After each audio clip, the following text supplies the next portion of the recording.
Thank you very much and welcome back. Once again, it's just a lad on Heritage Sports Study Time with Mr. Mr. Mr. Francis, and we're going to talk about racism in football. Like I said to you, we all probably know about what happened in Italian football, and it's absolutely uh, unbelievable that once again racism has raised its ugly head in Italian football of all places. Now, a Pescara player, Sule Montari, who has played for Portsmouth, played for a lot of teams, played for Inter Milan in his time, and Ghana, a recent Ghanaian international, has played several 70 something odd games for Ghana. Um, and he's been around the world. He's played his football all over the world. And once again, he was being racially abused during a football match. Now, when that happened, Muntari complained to the referee, and obviously he probably was not happy with what the referee, the fact that the referee was not doing anything about it. He went to the fans and showed them the color of his hand and said, "This is my skin, this is my color. You can say whatever you like." The referee didn't like that. The referee gave him a yellow card. And he was got in a bit of an argument with the referee saying, "Why didn't you stop the game? You saw, you can hear what they're saying, you can see what is happening. Why didn't you stop the game? Why are you allowing this to continue? And allowing them to continue to ridicule me and racially abuse me?" And then obviously the answer given to him by the referee was probably not satisfactory enough, so he walked out. And on his way out, the referee kindly gave him another yellow card, which obviously is equal to a red and a sending off, right? On top of that, the Italian Sports Authority, the Italian Football Federation, they decided to give him a one-game ban. That has prompted a lot of outcry from players around the world, especially Garth Crooks. Garth Crooks was an ex-Tottenham England player, and he's one of the leading members of Kick It Out, which is a football organization against racism in football. And he has called on all black players in the Italian league to walk out in protest. Some of the players started responding that they were going to walk out. Then all of a sudden, bingo, Italian authorities have now rescinded the red card that was given to Sidley Mutari, so they've withdrawn the red card. But do you think that this is enough? I mean, do you think, first of all, that the referee gave Montari enough protection? Do you think that Italian authorities, the Italian FA, are doing anything tangible about it? Because time after time, this keeps coming up in Italy, of all places in Italy. It keeps coming up. Racism keeps showing up. Players being racially abused. I know it happens all over the world. Well, not all over the world, in some parts of the Western world and in some parts of the Eastern European countries. But should this, in this day and age, be happening in Italy? And lastly, what do you think FIFA should do about it? Surely FIFA shouldn't keep quiet about this. They should come down hard on someone, be it the football team, the Italian authorities, or maybe even the referee that was refereeing the game when the incident happened. Well, it's a pity that such a thing is coming up in Italy. It has been.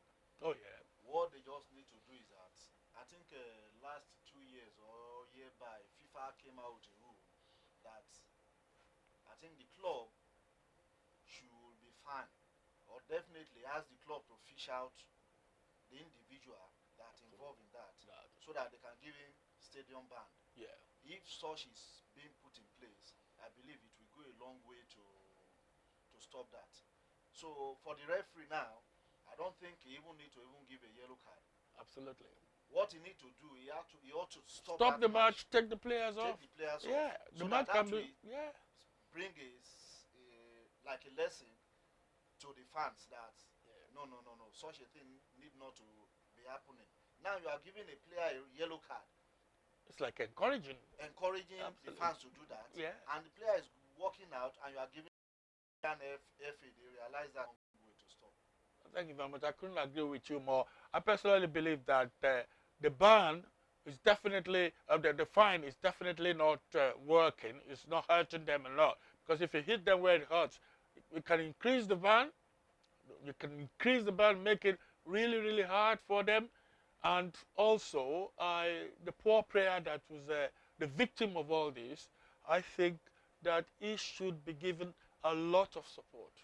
A lot of support. I think FIFA should be providing support psychologically and otherwise.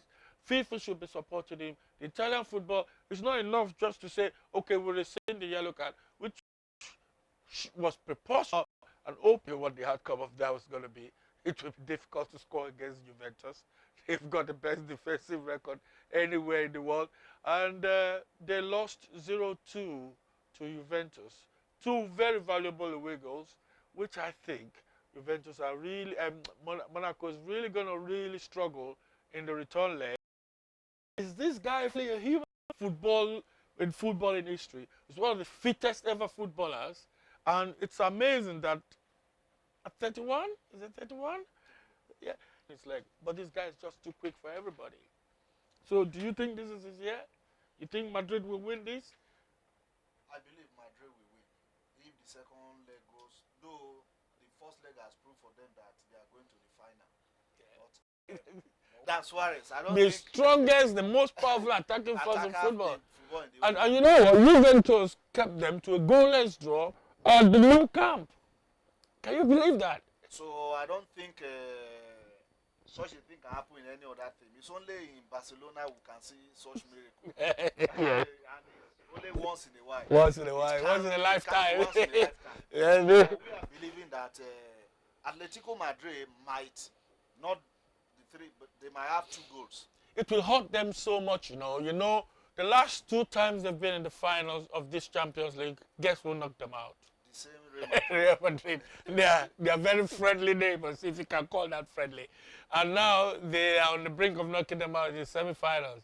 They will be, it will be one happy victory if they can overturn this, but it's looking absolutely impossible. Very nice. We'll wait and see.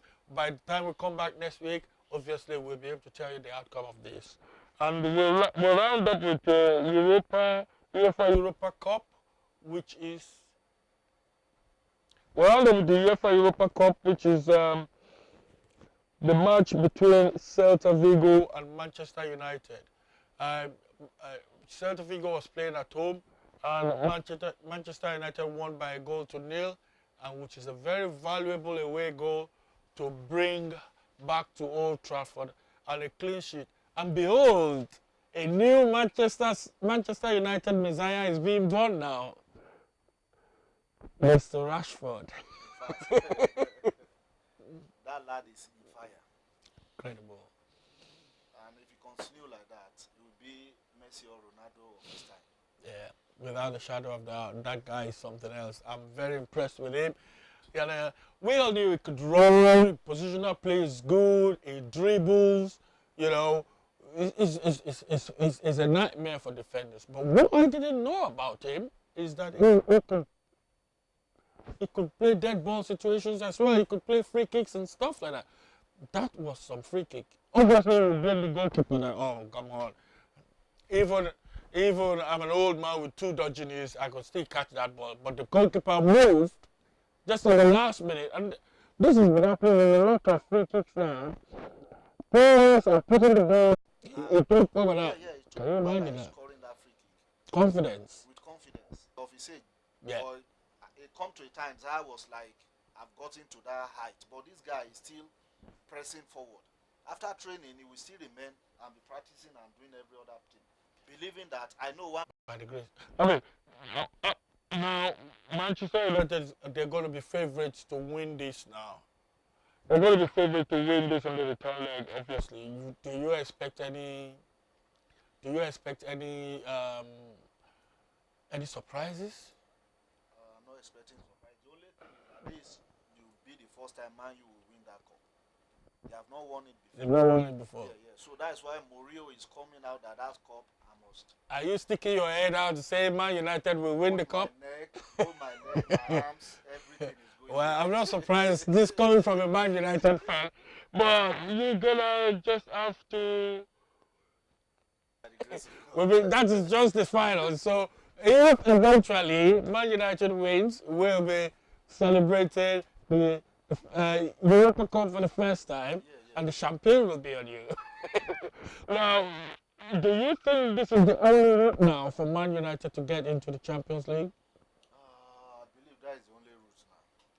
Because what happened today, Yeah, Man Man City. City won. Yeah, absolutely. So, And then you're playing Arsenal and you're playing Arsenal next. and we are playing Arsenal. And Tuesday or Wednesday, we are playing. Good luck to Manchester United, the only English or British representative in Europe, and let's hope they bring the cup back. And this coming from a Liverpool fan, I'm not very comfortable with this. So it's been really nice having you lovely people. We hope to be back again next Saturday, same time, with our analyzers, and obviously keep it locked and keep it tuned. It's yours truly, just last signing off, and my guest, Mr. Francis. And we say, take care and God bless. Keep it locked to Heritage Sports Steady Time.